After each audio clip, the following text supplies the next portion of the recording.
waxaa mar qura isbedelay jawiga suuqa ugu weyn degmada Baraawe. Halkani waa goobta uu ka dhacay qaraxa. Waa boosteejada gawaarida aada deegaanka Koonyo Barow. Waa meel mashquul badan oo ganacsiyo badan ku yaalaan. Laakiin goobta ay wax ka dhaceen waa meel shaaha lagu iibiyo, kaabigana ku haysa goob kale oo qaadka lagu iibiyo.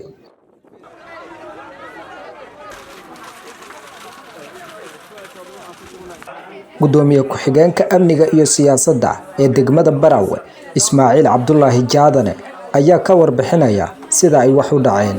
Waxa saaka degmada Baraawe ka dhacday nimanka cadawga nabadiidka ummadda Soomaaliyeed ayaa ku dhibaateeyay shacabka. meesha ay qarxiyeen ma ahan xarun dawladeed, ma ahan saldhig ciidan, ma ahan talis military, waa meel ay shacabka ku ganacsanayeen.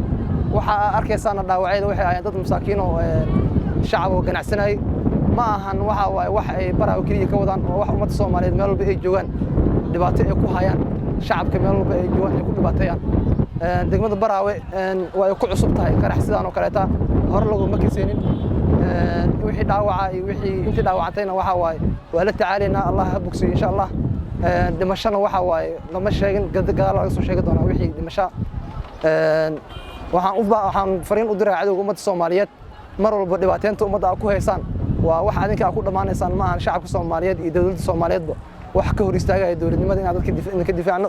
adinkana waa dhamaan doontaan insha Allah haddii Alla idmo.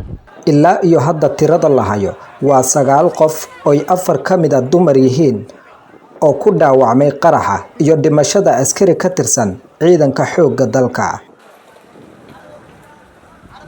Taliyaha booliiska degmada Baraawe ayaa warbaahinta uga waramay khasaaraha dhabta ah. taariikhdu tahay 6 bisha 9 2022 abaaro 10 subaxnimo iyo bar waxaa degmada Baraawe waaxda wadajir agagaarka boosteesha Koonyo Barow ka dhacay qarax meeno oo ay dhagar qabayaashu meesha ay dhigeen.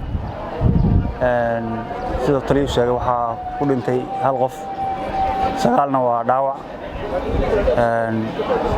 dhaawacyadoodu inta badan iska fudud yihiin. waxaan leenahay intii dhimatay Allah u naxariisto marxuumkaas, intii dhaawacantayna Allah u boogadhayo. Dhaawacyada ayaa loo daabulay isbitaalka weyn ee dawladda, halkaas oo aanan lagula tacaali karin xaaladaha halista ah maadaama dhibanayaasha dhaawacoodu uu daran yahay. Gaashaanle sare Cabdiraxmaan Cilmi Jimcaale oo Radio Baraawe la hadlay waxa uu ka dhawaajiyay in dadka deegaanka iyo ciidamaduba ay isku garab yihiin. waxay kala reebayaan oo shacabba mas dawladda aan lahayn ee israacsiinayana wax weeye taladoodu hadda maasha ay taalo waxba iska weydiimayno. tala kale ma lahayn, waa in lala jihaado, waa in lala diriro shacab iyo dawlad iyo ciidan intaba wax weeye isku garab baa saaka leeyahan umalayaha meel kastoo la joogo. waxaan u sheegayaa ciiday deeyayaan ka gambaaya maadaama aan la arag inaan loo kala harin. anigu intaasaan leeyahay. 4 bishii January sanadkii 2020 ayaa qarax sidan oo kala ah lala beegsaday garoon kubadda cagta lagu ciyaaro ee degmada Baraawe, kaas oo ay ku waxyeeloobeen dad tiradoodu ay kor u dhaafayso 10 qof.